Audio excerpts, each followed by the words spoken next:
इस वीडियो में अब हम एक नया चैप्टर शुरू कर रहे हैं, वैद्युत धारित्र।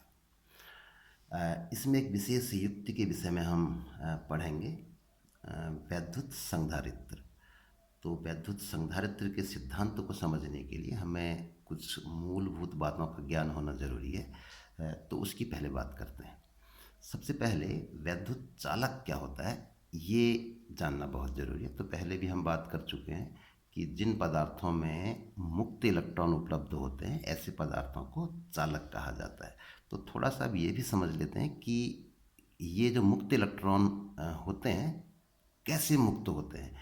जिन पदार्थों में होते हैं तो क्यों होते हैं, जिन पदार्थों में नहीं होते हैं तो क्यों नहीं होते हैं, उसको जानने की कोशिश करते हैं। तो किसी भी परमाणु की संरचना पाते हैं।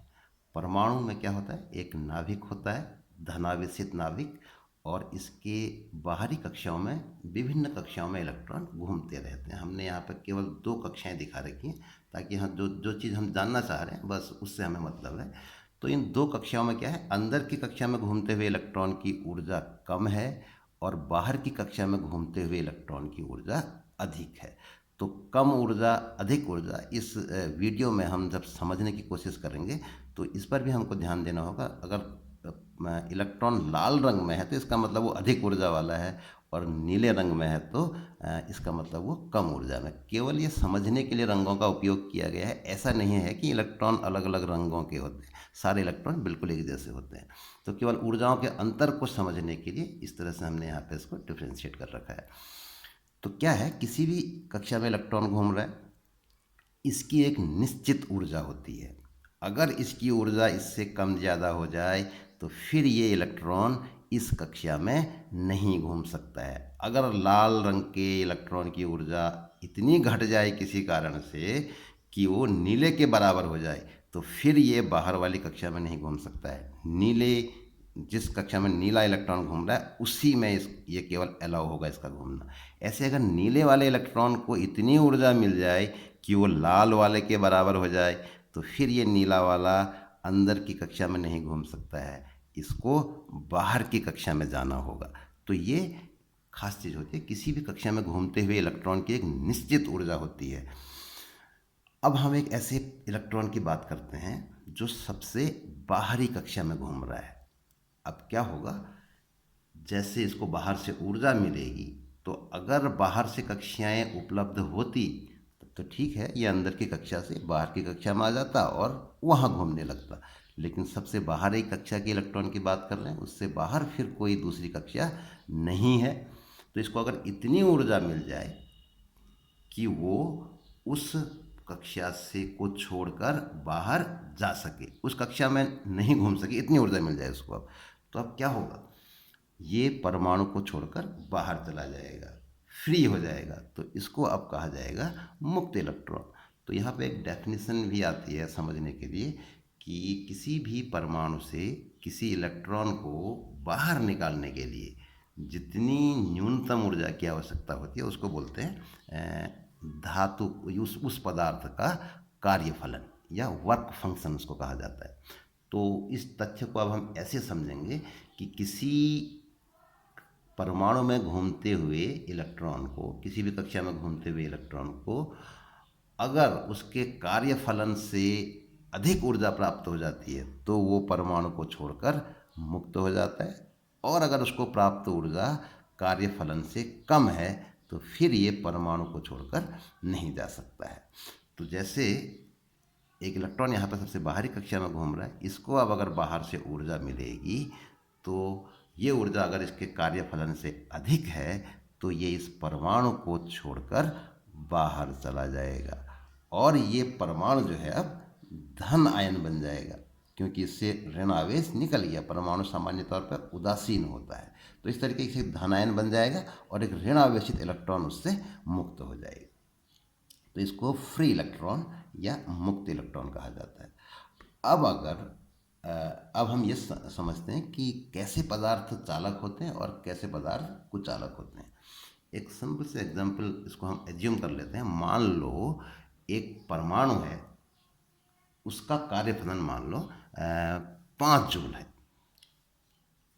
इसका मतलब हो गया 5 जूल ऊर्जा पाकर ये परमाणु को छोड़कर चला जाएगा। तो बाहर से इसको अब ऊर्जा मिली, मान लो हम कहते हैं कि 8 जूल की ऊर्जा मिली, तो बाहर से इसको ऊर्जा मिली, तो ये क्योंकि इसमें एक अकेला इलेक्ट्रॉन है तो ये ऊर्जा इस अकेले इलेक्ट्रॉन को प्राप्त होगी। तो क्या होगा, इसको चाहिए थी 5 जूल और बाहर से उपलब्ध है 8 जूल, तो ये इलेक्ट्रॉन इस परमाणु को छोड़कर चला जाएगा। अब अगर हम एक ऐसे परमाणु की बात करें जिसमें मान लो 8 के आसपास, जैसे कि यहाँ पर हमने दिखा रखा है, इसमें 7 इलेक्ट्रॉन है और इसके लिए भी वही तथ्य रखते हैं कि मान लो इसका कार्यफलन 5 जूल है और इसको बाहर से 8 जूल की ऊर्जा मिल रही है। तो अब क्या होगा, ये 8 जूल की ऊर्जा इन 7 इलेक्ट्रॉनों में बढ़ जाएगी, तो प्रत्येक को 1 दशमलव कुछ मिलेगी, जबकि बाहर निकलने के लिए चाहिए 5 जूल। तो क्या होगा, अब इसमें से कोई भी इलेक्ट्रॉन बाहर को नहीं निकल पाएगा। तो ऐसे पदार्थों में मुक्त इलेक्ट्रॉन उपलब्ध नहीं होंगे और ऐसे पदार्थ को क्या कहा जाता है, कुचालक कहा जाता है। तो ये फर्क है। ऐसे पदार्थ जिनके सबसे बाहरी कक्षा में 1 या 2 इलेक्ट्रॉन होते हैं तो उनको आसानी से कार्यफलन से अधिक ऊर्जा प्राप्त हो जाती है और वो परमाणु से मुक्त हो जाते हैं। और ऐसे पदार्थ जिनके सबसे बाहरी कक्षा में 8 के आसपास इलेक्ट्रॉन होते हैं तो बाहर से जो भी ऊर्जा मिलेगी उन सब में बराबर बटेगी और ये ऊर्जा कार्यफलन से कम रह जाती है, तो इलेक्ट्रॉन जो है वो मुक्त नहीं हो पाते हैं। अब कोई भी चालक पदार्थ है जिसमें मुक्त इलेक्ट्रॉन उपलब्ध हैं तो उस वक्त उसकी संरचना कैसे होगी, उसमें धन आयन होंगे और मुक्त इलेक्ट्रॉन ऋण आवेशित इलेक्ट्रॉन होंगे। तो ये इलेक्ट्रॉन है और ये धन आयन, जो परमाणु से इलेक्ट्रॉन निकल के धन आयन अवशेष रहेगी। तो धन आयन होते हैं और ऋण आवेशित इलेक्ट्रॉन होते हैं और ये इलेक्ट्रॉन जो हैं लगातार गति की अवस्था में रहते हैं। ऐसा नहीं है कि ये एक जगह पे बंधे हुए हैं और ऐसा भी नहीं है कि किसी एक परमाणु से इनका संबंध है, ये लगातार अपना स्थान बदलते रहते हैं। तो इसको हम कभी भी किसी भी परमाणु से, अलग अलग परमाणुओं से इसका संबंध रहता है, इस तरह से कह सकते हैं। तो ये इलेक्ट्रॉन जो है किसी भी एक इलेक्ट्रॉन की गति को अगर हम देखें तो लगातार चल रहा है, आपस में टकराएंगे, धन आयनों से टकराएंगे और इनकी गति जो है वो एक अनियमित गति होगी, लगातार बदलती रहेगी। जैसे कि एक बंद बर्तन में भरी हुई गैस अगर है तो गैस के अणुओं का जो व्यवहार होता है बिल्कुल उसी तरीके से, लेकिन ये इस पदार्थ को छोड़कर बाहर नहीं जा सकते। जैसे कोई इलेक्ट्रॉन इस पदार्थ को छोड़कर बाहर जाएगा, ये धन आयन उसको अपनी ओर को खींच लेंगे, क्योंकि जैसे ही इलेक्ट्रॉन बाहर को निकलेगा ये पदार्थ धन आवेश, इस पर नेट धन आवेश आ जाएगा, क्योंकि इलेक्ट्रॉन छोड़कर जा रहा है तो धन आयन इसको अपनी ओर को आकर्षित करेगा और ये इलेक्ट्रॉन वापस इसी पदार्थ में लौट आता है। तो अब हम देखते हैं कि अगर मान लो इस पदार्थ के नज़दीक एक धन आवेशित प्लेट ले आए, हम कोई एक धन आवेश ले आए, तो क्या होगा, धन आवेश ऋण आवेश को अपनी ओर को मुक्त करेगा, आकर्षित करेगा, क्योंकि ये इलेक्ट्रॉन मुक्त हैं तो धन आवेशित प्लेट की ओर को खिंचाएंगे, तो इस ओर को आ जाएंगे, जिससे इस पदार्थ का ये वाला सिरा ऋण आवेशित हो जाएगा और क्योंकि यहाँ से इलेक्ट्रॉन इधर को आ गए तो यहाँ क्या रह जाएगा, ये धन आयन शेष रह जाएंगे। धन आयन शेष रहेंगे तो ये वाला सिरा इसका धन आवेशित हो जाएगा। यही क्रिया प्रेरण द्वारा जब हमने आवेशन की क्रिया समझी थी वहाँ पर भी यही क्रिया हुई थी। इसको और अगर डिटेल में जानना चाहें तो यहाँ से इसमें हम कुछ तथ्य और जोड़ सकते हैं। तो इस तरीके से ये जो है मुक्त इलेक्ट्रॉनों का व्यवहार होता है। एक चीज़ इसमें और समझेंगे, परावैद्युत पदार्थ या डाइलेक्ट्रिक से इनको कहा जाता है। तो ये जो परावैद्युत पदार्थ होते हैं दो प्रकार के होते हैं, एक को तो कहा जाता है पोलर परावैद्युत या ध्रुवित परावैद्युत और दूसरे नॉन पोलर कहे जाते हैं। तो फर्क ये है, जैसे ध्रुवित में क्या होता है, जैसे हम डायपोल के बारे में पढ़ा था हमने, बिल्कुल वही चीज़, एक सिरे पर धनावेश होता है और दूसरे सिरे पर ऋणावेश। ये परमानेंट है, किसी बिना किसी बाह्य वैद्युत क्षेत्र के इनकी ये संरचना होती है। तो अगर हम ये कहें, जैसे हमने एक सेंटर ऑफ मास का कंसेप्ट पढ़ा था, ऐसा बिंदु जहाँ पर समस्त द्रव्यमान कार्य करता है, जैसे गोले के लिए उसका ज्यामितीय केंद्र ही उसका द्रव्यमान केंद्र होता है, बिल्कुल वही कंसेप्ट यहाँ पर भी आवेश के लिए भी होती है। अब इसको सेंटर ऑफ चार्ज कहें या सेंटर ऑफ मास, जो भी कहना चाहें, तो इसमें पोलर मॉलिक्यूल्स में क्या होता है, ये जो सेंटर ऑफ मास होता है आवेश के लिए, वो अलग अलग बिंदुओं पे होता है। धन आवेश एक सिरे पे होगा, ऋण आवेश दूसरे सिरे पे होगा। लेकिन जो नॉन पोलर परावैद्युत होता है उसमें धन आवेश और ऋण आवेश इन दोनों के सेंटर ऑफ मास एक ही बिंदु पर होते हैं। तो सेंटर ऑफ मास का कंसेप्ट दिमाग में होना चाहिए, वही चीज़ यहाँ पर भी हमारा तात्पर्य है। तो इस तरह से ये इसमें फ़र्क है दोनों में। लेकिन इनको अगर हम किसी बाह्य वैद्युत क्षेत्र में रखेंगे तो क्या हो जाएगा, यहाँ पर भी जो नॉन पोलर था उसमें भी, क्योंकि वैद्युत क्षेत्र में धन आवेश पर एक वैद्युत क्षेत्र की दिशा में बल लगता है और ऋण आवेश पर वैद्युत क्षेत्र की विपरीत दिशा में बल लगता है। तो इस कारण से इस परमाणु का जो धन आवेश है वो दाहिनी ओर को, इस चित्र के हिसाब से कह रहे हैं क्योंकि वैद्युत क्षेत्र दाहिनी ओर, तो वैद्युत क्षेत्र की दिशा में ऐसा कहा जा सकता है। तो धन आवेश वैद्युत क्षेत्र की दिशा में उस सिरे पर जो है डिस्प्लेस हो जाता है, विस्थापित हो जाता है, और ऋण आवेश जो है वो दूसरे सिरे पर, क्योंकि इस पर वैद्युत क्षेत्र की विपरीत दिशा में बल लगता है। तो इस तरीके से ये इसका ध्रुवण हो गया, ध्रुवित हो गया। धन आवेश एक ओर को, ऋण आवेश एक ओर को हो गया। और ऐसे अगर पोलर मॉलिक्यूल को हम वैद्युत क्षेत्र में रखेंगे तो ये घूम जाएगा, क्योंकि ये ऑलरेडी इसमें तो डिस्प्लेस है, ये विस्थापित है ये। तो किस तरह से घूम जाएगा, धन आवेशित सिरा जो है वो वैद्युत क्षेत्र की दिशा में हो जाएगा और ऋण आवेशित सिरा वैद्युत क्षेत्र की विपरीत दिशा में हो जाएगा। तो अगर हम किसी डाइइलेक्ट्रिक को किसी वैद्युत क्षेत्र में रखते हैं, जैसे कि यहाँ पर हमने दो प्लेटें ले रखी हैं, एक प्लेट बाईं ओर है, दूसरी दाहिनी ओर। मान लो बाईं ओर की प्लेट धनावेशित है और दाहिनी ओर की प्लेट ऋणावेशित है, तो इसके बीच में एक वैद्युत क्षेत्र होगा। धन से ऋण की ओर को एक समान वैद्युत क्षेत्र होता है, जैसा हम इससे पहले चैप्टर में हमने वहाँ पर डिस्कस किया था। दो आवेशित प्लेटें अगर हैं तो उनके बीच में एक समान वैद्युत क्षेत्र होगा। क्योंकि यहाँ पे एक सीमित आकार की छड़ें हैं तो किनारों को छोड़कर ऐसे कहा जाएगा, बीच के स्थान में एक समान वैद्युत क्षेत्र होता है। तो ये एक वैद्युत क्षेत्र लगाया जिसको हमने हरे तीर से दिखा रखा है यहाँ। अब इससे क्या होगा, जैसे अभी देखा हमने, ये जो परावैद्युत पदार्थ है इसके परमाणु क्या हो जाएंगे, ध्रुवित हो जाएंगे।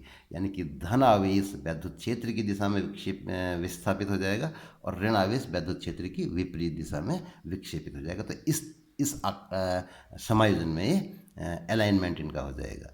तो यहाँ पर अब अगर हम देखें, ये एरिया देखें, यहाँ पे जो हमने डॉटेड लाइन से कवर कर दिया, ये वाला इसका वॉल्यूम वास्तव में कहा जाएगा। तो यहाँ पर अगर देखें plus minus plus minus plus minus, ये जोड़ा बन जा रहा है। तो ये क्योंकि एक दूसरे के नज़दीक होंगे, ये इस परमाणु का ऋण सिरा बाईं ओर को है और इसका धन सिरा दाहिनी ओर को है, तो ये एक दूसरे के नज़दीक होंगे बिल्कुल। तो ये प्लस माइनस एक दूसरे के प्रभाव को निरस्त कर देंगे, यहाँ पर भी यहाँ पर भी, और इस तरीके से इस पूरे ही आयतन में यही क्रिया होगी। तो इस तरीके से अगर हम देखें तो इसके भीतर का जो आवेशों का वितरण है ये एक दूसरे के प्रभाव को निष्फल कर दे रहा है। केवल बाईं ओर का ऋण आवेश और दाहिनी ओर का धन आवेश जो है ये शेष रहता है। तो इस तरीके से क्या हो जाएगा, इसके भीतर एक वैद्युत क्षेत्र उत्पन्न हो जाएगा धन से ऋण की ओर को। तो ये आंतरिक वैद्युत क्षेत्र उत्पन्न हो गया। तो इस तरीके से परावैद्युत पदार्थ के कारण इन प्लेटों के बीच में बाईं ओर को एक वैद्युत क्षेत्र उत्पन्न हो गया, जिससे प्लेटों के बीच नेट वैद्युत क्षेत्र का मान कम हो जाता है। तो ये भी एक फैक्ट है जिसको आगे चल के हम उपयोग इसका करेंगे। एक और चीज़ इसमें समझते हैं वो है वैद्युत विभव। तो किसी भी धन आवेशित पदार्थ के कारण, धन आवेश के कारण उसके नज़दीक किसी बिंदु पर धन विभव उत्पन्न होता है, जैसा कि हम पढ़ चुके हैं। मान लो V1 विभव उत्पन्न हो रहा है। अब अगर हम एक दूसरी धनावेशित प्लेट यहाँ पर ले आते हैं तो क्या होगा, इसके कारण भी इस बिंदु पर एक विभव उत्पन्न होगा। मान लो उसको हम V2 कह देते हैं। तो अब यहाँ पर परिणामी विभव का मान क्या होगा, V1 प्लस V2। तो यहाँ पर एल्जेब्रिक सम होना है, बीजगणितीय योग होना है। तो ध्यान देना है, दोनों धनात्मक हैं तो दोनों का योग होगा। V1 और V2 के परिमाण जो हैं वो जुड़ जाएंगे। अब अगर हम बात कर रहे हैं ऋण आवेशित प्लेट की, इसको हमने हटा दिया और अब हम क्या ले आए, एक ऋण आवेशित प्लेट लाए। तो V1 विभव प्लेट 1 के कारण है ऑलरेडी, और एक ऋण आवेशित प्लेट ले आए। मान लो इसको हम प्लेट 3 कह देते हैं। अब पहली प्लेट, दूसरी प्लेट जिससे पहले थी, और ये तीसरी प्लेट ऋणावेशित है। तो क्या होगा, इसके कारण विभव उत्पन्न होगा। मान लो उसको V3 कह देते हैं। तो अब इस बिंदु पर परिणामी विभव का मान क्या हो जाएगा, V1 माइनस V3, क्योंकि ऋणावेशित प्लेट के कारण ऋण विभव उत्पन्न होगा। तो वास्तव में ये विभव इन दोनों के अंतर के बराबर हो जाएगा। जैसे कि मान लो ये 10 था, ये 7 था, तो अब परिणामी क्या हो जाएगा, 10 ऋण 7, 3 रह जाएगा। तो 10 से घट गया, 3 हो गया। तो इस तरीके से अगर हम देखें दोनों स्थितियों का विश्लेषण करें तो क्या होता है, जो धन आवेश होता है वो किसी भी स्थान पर विभव के मान को बढ़ाने का प्रयास करता है, और जबकि ऋण आवेश किसी भी स्थान पर वैद्युत विभव के मान को घटाने का प्रयास करता है। तो ये फैक्ट भी हमको आगे चलकर हम उपयोग में लाएंगे। एक और महत्वपूर्ण तथ्य है जिसको समझना बहुत ज़रूरी है, कई जगहों पर इसका उपयोग होगा और एक कंसेप्ट इससे डेवलप होगी। ये है पृथ्वी का विभव। होता क्या है, पहले एक साधारण सी घटना समझते हैं। मान लो एक ऋण आवेशित प्लेट है, इसको अगर हम पृथ्वी से संपर्कित कर लें तो इसका ऋण आवेश पृथ्वी में चला जाता है। पृथ्वी एक चालक की तरह व्यवहार करती है, ये फैक्ट से हमको वाकिफ होना चाहिए। तो ये ऋण आवेश कहाँ चला गया, पृथ्वी में चला गया, और ये पदार्थ जो है वो उदासीन हो गया। बिल्कुल इसी तरीके से अगर कोई दूसरी प्लेट जो धनावेशित है, इसको भी अगर हम पृथ्वी से इसका संपर्क कर दें तो वास्तव में पृथ्वी से इलेक्ट्रॉन आकर, क्योंकि धनावेश का मतलब है इलेक्ट्रॉन की कमी, और इसका संबंध पृथ्वी से हो गया। पृथ्वी एक चालक है, उसमें मुक्त इलेक्ट्रॉन उपलब्ध हैं, तो इस कमी को पूरा करने के लिए इलेक्ट्रॉन पृथ्वी से आकर इस आवेश को उदासीन कर देते हैं। लेकिन चीज़ों को शीघ्रता से समझने के लिए हम इसको ऐसे भी कह सकते हैं कि जैसे एक धनावेशित प्लेट को अगर हम पृथ्वी से संपर्कित करें तो इसका धन आवेश पृथ्वी में चला गया, ऐसे इसको कहा जा सकता है। तो हम इन सारे फैक्ट्स का, जितनी भी चीज़ें हमने यहाँ पर अभी बात करी, अब हम संधारित्र के विषय में जब बात करेंगे तो इन सारी चीज़ों का वहाँ पर उपयोग करेंगे। तो ये सारी चीज़ें हमारे दिमाग में होनी चाहिए। इस वीडियो में इतना ही। अब अगले वीडियो में हम संधारित्र का सिद्धांत पढ़ेंगे।